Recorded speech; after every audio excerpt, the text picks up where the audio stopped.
అమ్మ ఒకరోజు హైదరాబాద్లో ఉన్న మా ఇంటికి వచ్చింది. అమ్మమ్మ కానీ నానమ్మ కానీ వస్తే పిల్లల సంతోషానికి అవధులుండవు కదా. ఎప్పుడు ఇంట్లోనే ఉండకుండా మూవీయా షాపింగా అన్న ఆప్షన్ ఇస్తే అమ్మ షాపింగ్ని పిక్ చేసింది. సరే అని అమ్మని షాపింగ్కి తీసుకెళ్ళాను. అక్కడికి వెళ్ళాక అమ్మ శారీస్ చూడకుండా వాటిపైన ఉన్న రేట్ ట్యాగ్స్ చూస్తుంది. మనకు కొనిచ్చేప్పుడు మాత్రం మనకు నచ్చిందా లేదా అని చూస్తారు, కానీ వాళ్ళ వరకు వచ్చేసరికి మాత్రం ముందు రేట్ ట్యాగ్స్ చూస్తారు కదా. రేట్ ట్యాగ్ చూడకుండా తనకు నచ్చిన శారీ కొనిస్తే మనకు కలిగే సంతోషమే వేరు.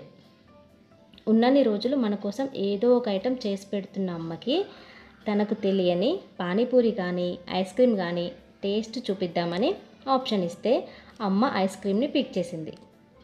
సరే అని అమ్మని ఒక ఐస్ క్రీమ్ పార్లర్కి తీసుకెళ్ళి ఒక మంచి ఐస్ క్రీమ్ని తినిపించాను. అమ్మ వస్తే చాలు మనం కూడా ఒక మదర్ అన్న విషయం మర్చిపోయి అమ్మ ముందు చిన్నపిల్లలం అయిపోతాం. ఇంతలో అమ్మ తిరిగి వెళ్ళే రోజు రానే వచ్చింది. స్కూల్కి వెళ్తున్న పిల్లలకి ముద్దులతో సెండ్ ఆఫ్ ఇచ్చింది.